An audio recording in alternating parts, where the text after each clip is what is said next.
I'm going to attempt to talk to writers out there or anybody who's interested in writing a novel.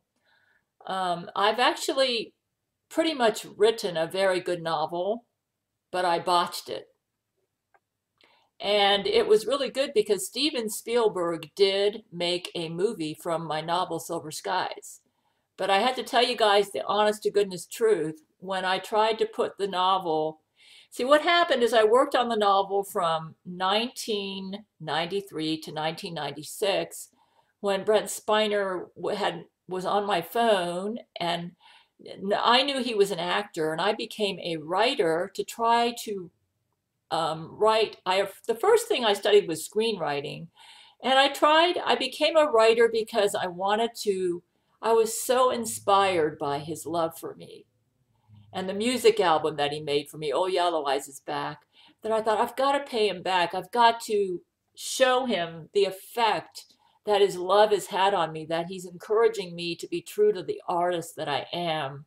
So I studied screenwriting and I wrote a Star Trek The Next Generation teleplay, Lol, which it was a first try, so it wasn't bad, but it wasn't good enough that, Star Trek made it into anything. Besides, even if it was good, they wouldn't have taken it because the Jesuits didn't want my writing to go anywhere. But anyways, I'm getting off the subject. What I'm going to try to discuss in this book is why my Silver Skies was so good. This was my first novel that Steven Spielberg made a movie out of it. And I know, right, I can hear some of you saying right now, oh, that's not true. Spielberg didn't make a movie. And Matthew McConaughey actually starred as my lead character, Rabbi Dor Ben Habakkuk. And yes, and I hear that's the first Oscar he really won. You only hear that on Gabriel Chana Fox News, though. What happened was I worked on Silver Skies from 1993 to 1996. And I was determined to write something that Brent could act in because I was getting kind of disgusted with the writing coming out of Star Trek The Next Generation. And I felt that when they rejected my teleplay Lol, that a lot of the stuff that was airing at the time was inferior to what I had written. And actually, I think that's kind of true. And they ended up taking the character in a different direction than the direction I wanted him to go. And what intrigued me about Lieutenant Commander Data was his innocence and the way he liked to explore humanity. And they just made the character so fascinating. Brent Spiner just really brought out so many facets of Data as he explored his humanity that made the character so fascinating. And I tried to bring that out in the teleplay that I wrote. The teleplay that I wrote, when you consider that I had only been studying writing for 3 months at the time, was stinking good. And I learned a lot about characterization and plotting and everything from working on that teleplay. And I put that knowledge into Silver Skies. And the reason I decided to write a novel after my teleplay was rejected is because I was fed up with Hollywood. Well, they rejected it really, really fast. And I could tell that they never planned to accept it. And I could tell they were prejudiced against me as a Christian and as being, at that time, a conservative Republican. And I started picking up on that. If you're a conservative Republican and you're a Christian, you'll be lucky if you can get in the door at all in Hollywood. So I got disgusted with Hollywood back in the early 1990s. I could tell that somebody with my belief system would get nowhere, even if I wrote a masterpiece. And I was right. And I decided to go for novel writing. So my goal was, I said, Phooey's on Paramount, Phooey's on Star Trek. I'm going to write a novel and I'm going to think of it as a movie in my mind, and I'm going to write it and hope that I can maybe get an independent producer to make it into a movie that Brent Spiner could act in. So I created Rabbi Dor Ben Habakkuk, who I somewhat patterned after Brent Spiner, the junk in the air, and Brianna Wilhelm. Oh oh, she's putting stuff in the air that's giving me congestion. I somewhat patterned after me, but I knew as a good writer that my characters couldn't be 100% like real life people, or I'd ruin, or they would be flat. I had to make them their own person. So basically, and I succeeded. Well, what I did when I wrote Law, I I got two people at my church to critique it for me. One was a very intelligent woman named Leslie. She was very artistic, and I said, I want you to rip this thing apart, show me everything that's wrong with it. When you get bored, let me know if there's something that doesn't seem believable. And they ripped it apart, and they were great. And they helped me to grow so much as a writer. If you're a new writer, when you write something, you definitely need to get some readers to read it over and to let them, and they can let you know when they start getting bored or when something doesn't quite hit them right. And that's really important if you're a new writer, because it's hard to see your own work objectively. And in fact, um, God, Lord, clear my throat. So the thing is, you're going to say, why did you botch? Okay, here's what happened to me. So after I wrote Law, I learned how to write good dialogue. Because when Leslie was critiquing this thing, she said, this doesn't sound like something Data would say, or this doesn't sound like something, or her husband would say, this doesn't sound like something Commander Picard would say. And I would say, you know what, they're right. I don't have and I realized, you said, you really need to get into the heart and soul of each of these characters and understand who they are, what drives them. So I did more research on each of the characters, and I actually kind of like made a history for them in my mind. And then I went back and rewrote the teleplay and strengthened the dialogue, making it more true. See, the problem, you can tell, one way you can tell if you have your dialogue well when you're a writer is when you write, the characters shouldn't seem to be blending into each other. In other words, they're not extensions of you. They have to be who they are. And if you don't have your characterization down, and I highly recommend a book like this, Orson Scott Card's Characters and Viewpoint. This is an excellent reference for every writer out there. Every writer should read this book. If you're writing a novel, read this book. And I read it maybe several times. And do his exercises. Orson Scott Card, that is excellent. So go in there and just make sure they don't blend together.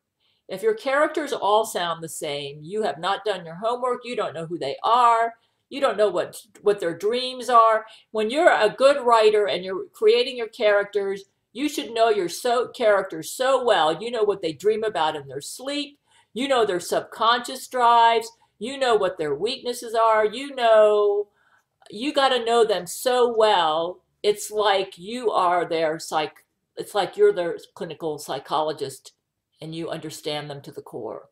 And if you don't understand them that well, it's going to show in your writing. And that's one reason why my Silver Skies did so well. I went to the trouble. I knew he was a rabbi, but I hadn't been raised Jewish. I was raised kind of like Christian, though my mother's not a Christian, but I got saved at 14. So I basically kind of like was raised Christian. And I went to a Bible college. I said, you need to do research. So what I did is I actually went out and visited synagogues. I wanted Rabbi Dor Ben Habakkuk to be kind of like a blend between me and Brent Spiner. But I wanted to honor Brent Spiner, so I created the character to be kind of like him. And I actually went out and visited synagogues. And I would buy books on Judaism, and I decided I wanted him to be a conservative Jew because I didn't feel confident making him Orthodox at that time because I wasn't raised Jewish, and Orthodox Judaism is really complex. And if you get something wrong there, and an Orthodox Jew picks up your book and reads it, he's saying, this isn't what we believe. You'd say, this writer's screwy, you know? So I thought I'd be safer with conservative Judaism. So I actually went out and bought lots of books about conservative Judaism, what they believed, how they did their ceremonies, how they, and And I actually went and rebought the books that I had because I forgot a lot of that stuff. So that let me tell you what happened. So I did all that research and I really got my characters down good. And Brianna, I wanted her to be German, like have Germanic background. At that time, I didn't even know I had Germanic blood in me. It's funny. I was so tuned into my subconscious in creating these characters. That's probably why they were so good. So I did research on Germans, and I wanted her father to be a New Ager. And at that time, I knew very little about New Agers, so I got books about the New Age movement. I actually went out into my community and visited New Age stores and went in there and just kind of perused everything. And I did so much research for these characters, I ended up filling 2 whole file cabinets. And that's why my characterizations were brilliant. Oops, I dropped something here. So you may say, why are you telling us this? The biggest problem that I'm seeing in movies and books today is the characters stink. The writer has not gone to the trouble to really understand the characters, what really motivates them, what they dream about in their sleep, and what they would be willing to die over. By the way, if you've got characters in your book and they're not willing to die over something, they're probably going to be boring. See, my characters are willing to die for something. If they're not passionate, if your characters aren't passionate about something, don't even write the book. It's not worth reading. And that is a big, big problem that I'm finding in today's writing. Writers are creating characters who aren't passionate. What they care about doesn't matter. It's not that important. Like Laurie McBride's a crappy writer. Everything she turns out, like, they're also socially, what's the word, socially correct, they're like social justice warrior characters. And you might say, well, they're willing to die for it. Yeah, but we sit back and watch them and think, that's not worth dying over. And that's the other thing. If they are willing to die over something, it needs to be something worth dying over. It's like the writers haven't really thought about what's really important in life. Anyways, so you might say, why are you saying all this? I'm going to let you know why I ruined Silver Skies. This is actually the best version of it that I've done. The more I rewrote it, the more I botched it. Here is the good version. I have it on Kindle. It's not, you can't even see it. Oh well, I can see it, but you can't see it. I'll read it to you. But I'm going to compare 2 openings. Okay, when I wrote Silver Skies, I basically followed this book, characters and visual plot by. I highly recommend the Writer's Digest Element of Fiction Writing series. I think you should read every book in there. That's what I did when I worked on Silver Skies. Read every book in the Elements of Fiction Writing. Really research your characters and make sure they're willing to die over something, and that it's something worth dying over. Yeah. I mean, ask yourself, is this really worth dying over? Like, to stick up for the woman's lib movement and to prove that all women are deprived is not worth dying over. You might say, why? Because it isn't true anymore. So you're going to lose all your male readers there. I'm seeing characters created in Hollywood where it seems like the theme of the whole thing is that this woman's got to prove how deprived she is, how her rights aren't being met, and the whole storyline revolves around that. And she ends the thing thinking, I stuck up for women's rights, and everybody's going like, anybody with half a brain realizes that is not a major issue today. It isn't. So it's like, boring. Okay, so why was you might say, why didn't you put an ending on it if it was so good? Well, I got writer's block when I found out about Laurie McBride in '96, and I was right at the point that I got writer's block, I was about I'd say 2/3 into the novel. It's a big book, but it works though because I I was following good writing craft. I had excellent characters. The plot was cause and effect. And another book that I really recommend is Jack Bicham's Scene and Structure. I was using that a lot. Um, that's important because you want to keep it moving. You know what? So, yeah, that's part of the Elements of Fiction writing series. I think you should read every book in the Writer's Digest Elements of Fiction writing series, maybe several times. So I was basically when I wrote Silver Skies, I was following Jack Bicham's Scene and Structure, which means you have a scene set up, the character has a goal, and he's aiming for that goal. And the goal has got to be related to the main conflict of the whole book. Now, I'm going to read you 2 openings, and you decide for yourself which is good. Let me read you this one. No, let me read you the first one. A woman at the edge of a cliff gazed. Her soft hair radiated from sunlight streaming through Douglas firs. There was the faintest rustling of leaves. 6 years, and thoughts of her still obsessed him. He hadn't married her, and felt an emptiness which his present marriage couldn't fill. Perhaps marriage never could fill these deepest longings. Maybe he expected too much of it. Ash-gray pebbles crunched as he walked and wandered deeper into the watershed. If only loneliness would disappear. Brianna? She bounced her head about as if searching for the direction of the voice. I'm here, he said. Door?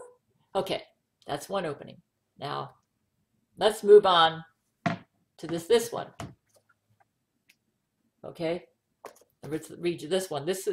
I wrote that around 1994. The opening to this one, which is my rewrite of that, is this.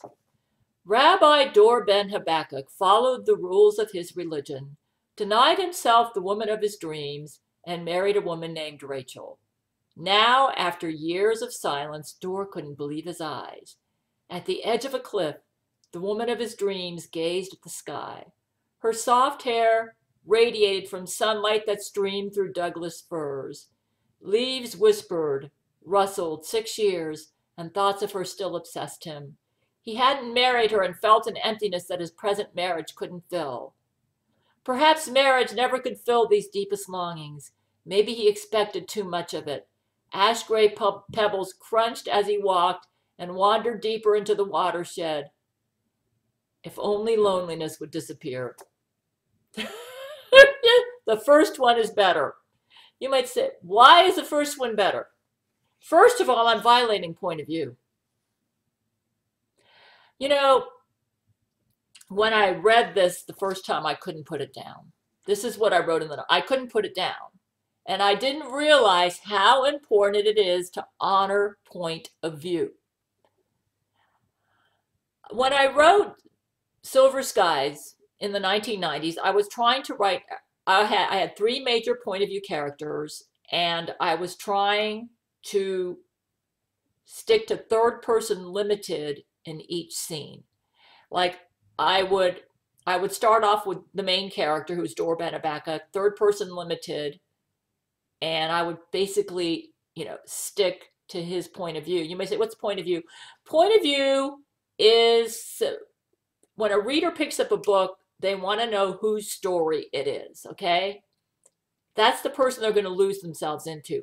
If you honor point of view, you make sure that when the reader is reading your book, that they only get what that character thinks, feels, and perceives as they're reading the passage. You don't go jumping from one character's head to another character's head when you're honoring point of view, unless you're writing omniscient. And omniscient is very hard to do well. I'm learning that. You don't do that. And even with omniscient, it's better if you can pretty much stick to one character's head per scene.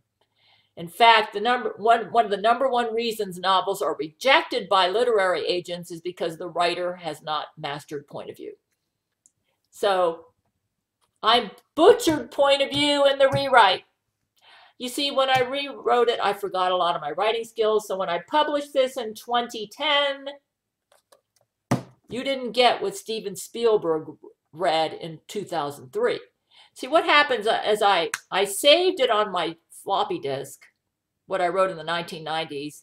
And then when Vladimir Putin came into my life, I gave Vladimir permission to give my draft, where I'd only gone 2/3 into the novel, to go ahead and have it made into a movie or whatever. Steven Spielberg picked up what I wrote, the one I read you that I liked, and he made a movie out of it. I was shocked. I said, but I didn't even put an ending on it, Vladimir. And he said he just kind of like made up an ending and put it on the end. So the reason the second one I read doesn't work is because, look, whose head am I in right here? Rabbi Dor Ben, you're telling the reader, you're violating I'm violating point of view. Rabbi Dor Ben Abaka followed the rules of his religion. You know what the average reader is going to think when they read that first line? Okay, who cares? Denied himself the woman of his dreams. All right, yeah, all right. Like, this character's boring. It's like, yeah, so we're reading about a wimpy character. This is what they're going to think. He doesn't have the courage to follow his heart. He's not following his religion. He's a hypocrite. And he married a woman named Rachel. Obviously, she's not very important to him. And like, what's so exciting about this character? Like, so some people that said the book was boring, they were right, because I violated point of view. Besides that, whose point of view was that? That was my point of view. I was telling you what I thought about the character. And even though it may have been true, you don't really have any reason to care about the character because he's boring. But the version that I read you here, the one I wrote in the 1990s, that's kind of interesting. It's interesting because, well, he's not boring here. Let's go through this again. A woman at the edge of a cliff gazed. Okay, we're totally in his head. It's not me telling you about the character. I'm showing you this character. I'm in his head. I'm showing him to you. I'm getting into his heart and soul. Her soft hair radiated from sunlight streaming through Douglas firs. Okay, we're getting the way he thinks. And you're already picking up that this is a sensitive, deep character. Whereas my original version, you weren't picking up on that. Because my voice stunk, my point of view stunk, but now I'm in his point of view and I've picked up on this character's voice. And this character has a mesmerizing thought process. You can tell that this is a man who's deep and sensitive, okay? This makes him interesting. There was the faintest rustling of leaves. He's a sensitive soul. 6 years, and thoughts of her still obsessed him. You're getting your curiosity a little intrigued here. Why is he so obsessed with this woman? And he obviously doesn't have her. He hadn't married her. Wow, now that's kind of interesting. And you're getting a hint that this is a romance novel, which it is. And felt an emptiness which his present marriage couldn't fill. Now, this is something that's going to resonate with a lot of people. There are a lot of people that are in empty marriages or empty relationships, and they don't have the courage to get out. This is going to resonate with some people. Whereas the other version, this one here, where I'm telling you about him, I ruined it with the first line. Rabbi Dor Ben Habakkuk followed the rules of his religion. Like, who cares? And another thing is, I'm telling you, it's better if you've got an interesting character, you're not going to make him interesting by saying, hey, world, this is an interesting character. You get into his heart and soul and show your reader who he is, why he's interesting, why he's worth following. Okay? I ruined it with the first line. That was the rewrite. Now, what's really fascinating is this one, the one I wrote in the 1990s. I started off by showing you who he is. And what I actually was trying to do when I wrote Silver Skies was I wanted to show Brent Spiner to the world. Because when he called me on the phone, he was deep, he was sensitive, and he was passionate. And I said, I want to create a character that captures the depth, the sensitivity, and the passion that Brent Spiner showed me when he talked to me on the phone. I said, I can't just, and I said, I need to find the right descriptive words. I need to show him in action, exhibiting these traits and thinking those thoughts. And that's what I did. So what I did was I created a fascinating character. He's, to a woman, a man who's deep, sensitive, and passionate is an exciting romantic lead. And that's why this romance novel works, until I botched it and did the rewrites. That's why I couldn't put the book down. I couldn't put the book down when I read it. And I thought, man, Gail, you're a good writer. The problem is, I said, you need to put an ending on this and publish it. The problem is, when I went in and did the rewrites, I wasn't following the writing principles that I had followed in the 1990s. I hadn't written anything for like 5 or 7 years, and I'd forgotten some of my writing skills. So I needed to get back up on them. But after reading this and seeing how good it is, I'm going to put an ending on it, but I'm determined that I'm not going to botch what I did before. But I have to go back and do a little bit more research. So what I'm going to be doing, I am going to still work on my audiobook for Bible for Tribulation Saints. But I haven't been working on my writing. But I've got 3 audiobooks out. And I do have some Patreon supporters who are supporting me so that as I finish the audiobooks, I give it to them. But I'm going to be going at a little slower pace. But for you guys that are supporting me at Patreon, I'm taking a new tack with my Patreon supporters, and I don't really have that many anyway, so I'm able to do this. I'm developing a relationship with each of them. So like they give me money, and I kind of like say, well, you know what? I know I say as a Patreon page that I'm going to give you my audiobook readings, but would you like to have some free Kindle books? And one of them said, yeah, I'd like to have Bible for Tribulation Saints. So what I'm going to do with you guys is I'm still going to be the audiobook's going to be coming out, but it's going to be coming out slower because I'm also going to be working on Silver Skies 1996 version. And another project that I'm doing that's helping me with my writing is putting English subtitles to Homo Tatsu. I'm actually using my screenwriting skills and putting in the dialogue for Homo Tatsu and making it work. So right now you can go to my website and watch Homo Tatsu with English subtitles. And because I'm a writer, see, the way we're working on Homo Tatsu is we got somebody who can speak Japanese and English, and he's doing the translating, but his English is really choppy. Though when I read it, because I'm familiar with the Homo Tatsu story, I know what he's trying to say. So I'm able to refine his English and make it so that when a native English speaker hears it, they get, they understand what that character is trying to say. So I'm like the perfect person to help with this project. And I hear that my men, that they're actually doing English voiceovers for Homo Tatsu based on my English subtitles. And we're just about done with that, but that has given me good practice with writing dialogue, which is going to work, which I will be able to transfer. I think some of the best training for a novel writer is screenwriting, because there are 3 things you've got to master as a screenwriter: is plot, dialogue, and characterization. You got to master that if you want to be a good screenwriter. And that is like, that really helps in writing a novel. And then once you get that mastered, then you can work on mastering just, to me, when you write a novel, it's like, I write it like a movie in my mind. And then when I put in the description so that I can get the reader grounded into the scene,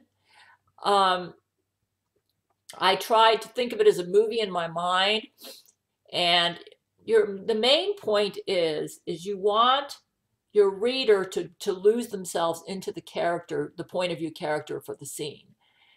And it's really, all I can say is read every book in the Writer's Digest Elements of Fiction Writing series. That's what I did.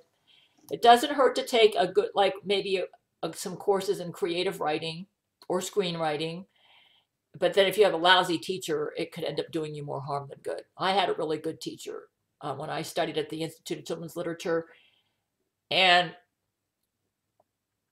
you need to master characterization, creating characters, dialogue, point of view. It takes a lot. That takes some practice. And like I said, your characters need to be passionate about something. They need to be likable. So I'm going to be working on Silver Skies, 1996 version. I like what I wrote here in the 1990s. I'm not going to, I am determined I'm not going to change that because it's good. I couldn't put it down. Okay? And I'm not going to do like some writers do. Like one of my supporters got me this book, The Millennium Chronicles. It had fantastic reviews. So I thought this must be a really good writer. He's obviously a bit of a Bible scholar, though I disagree with some of his theology. But you know what? I'm finding it boring. I don't think he's taken a course in creative writing. He doesn't have point of view characters. Like you read a chapter, and the number one reason this book is boring is he hasn't bothered to learn creative writing skills. He's violating point of view everywhere. He's writing an omniscient point of view, but it's not working because you're confused. You go into the chapter, you think, whose story is this? Is it the Satan story? Is it Moses and Elijah's story? Is it this millennium? And he's doing a lot of he's messing his timetable up too. Like one of the things they tell you is you don't start at the beginning. You start right after you start as late in the story as you can, right before the conflict. He's going back and doing a lot of going into the past, and he's losing me. He needs to take a course in creative writing. He needs to learn how to plot, how to do characters, how to write dialogue. He's messing it all up. How in the world he got so many good reviews, I have no idea. Which that just goes to prove you can't always judge a book by the reviews. I don't know. I'm finding him very boring. The biggest problem I have with his writing is point of view. He doesn't have a point of view character. It's like one chapter, it's in one character's point of view. The next chapter, he's got about 20 point of view characters. And in every chapter, he goes into about 10 different heads. And so you're really confused. It's like, whose story is this? And it ends up being really boring. And it's just, what am I saying? Not anybody can write a novel. You need to bother to learn the craft. Learn plotting, cause and effect. Read every single book in the Elements of Fiction Writing series. And you need to create characters that matter, that people care about. Orson Scott Card's book, Characters and Viewpoints, really good on that. And so anyways, folks, to make a long story short, I'm going to be working on this. I still have a lot of reading and research to do because I need to make sure I have this character down good. I want to write as stinking good as I wrote this. The book that Steven Spielberg made a movie out of. By the way, I hear he made the movie in 2000. Was it 2006, I think it was. It won an Oscar for Best Picture. You say, I never heard about it. Yeah, well, the Jesuits, they don't like me, so. And just like they're lying about all this coronavirus stuff, the lies are prospering in mainstream news, mainstream internet, mainstream everywhere. So, but yes, it did. And when I read what I wrote in the 1990s, I can see why. Matthew McConaughey got his first Oscar for Best Actor from playing Dor Benabaka. Apparently Steven Spielberg came up with an ending that would work for this. Probably not what I wrote in my book here, though it might have been. To be honest with you, I've just now thought of an ending that I think will work for what I originally wrote in the 1990s. And what gave me the idea was Save the Cat Writes a Novel. Oh, that is an excellent writing resource. That's another one. Save the Cat Writes a Novel. I highly recommend that for plotting. Yeah, man, that just gave me my ending. This ending's going to work. I'm going to get back to work on Silver Sky's 1996 version, and I'm going to get it right this time. I'm going to make sure the character stays interesting, that I don't have a Deus Ex Machina ending like I did with, oh, I really watched it. You know, I got a lot of, I will admit that there were a lot of Jesuit reviewers for the novel, and they were unfair with me and super duper too harsh on the book and said, oh, only a mental illness person could have written something so terrible. That's a little overboard. It wasn't that bad. But, you know, it wasn't as good as what Spielberg read that made him want to make a movie out of it. I actually did very well with voice and character and dialogue and plot in what I wrote in the 1990s. I'm going to continue that. I'm going to remember what I read in all those Elements of Fiction writing books. And I'm going to follow the advice and Save the Cat Writes a Novel. That has given me my ending. I'm excited about this. I'm not going to rush it. When I wrote Silver Skies, I didn't do it for the money. This was a work of passion. I wanted to honor. I wanted people to get to know the sensitive, deep, exciting lover that Brent Spiner was to me on the phone. And I tried to create him in that character, and I did. I created a pretty fascinating lead. And the woman, Brianna, was patterned after me. And I had another character in there who's kind of like the mentor character. And I'm going to have him do some interesting things, too. He was an interesting character, too, my New Ager character. So here's my video for this week. I just basically want to inform my Patreon supporters that I am going to be doing the audiobook at a slower pace, but I will reward you with other things. Like if I'm working on other projects, I'll give you, I'll ask you if you'd like to have that, like maybe a free book or whatever. And you feel, so that's how I'm going to do it. The audiobook's still coming out. It's just going to be slower. This book is really, really good. Really, really good. In fact, I hear that I actually won a Nobel Prize in Literature based on that book. But I can assure you, it wasn't this one. It was the one Spielberg read. You said, yes, that's how good it was. I am determined I'm going to put an ending, a worthy ending on this book. And Steven Spielberg, I know you're listening. I think he watches my videos. You'll like it. He might actually do a remake of the Silver Skies movie when I'm done. See, I've got it. I'm going to Save the Cat Writes a Novel. Every novelist should read that. Oh, man, that just, I thought, yes, this will work. I didn't even realize it because I hadn't even read Save the Cat. But when I wrote this, I was actually following Save the Cat. You got to read Save the Cat Writes a Novel. Anyways, I'm going to get off now.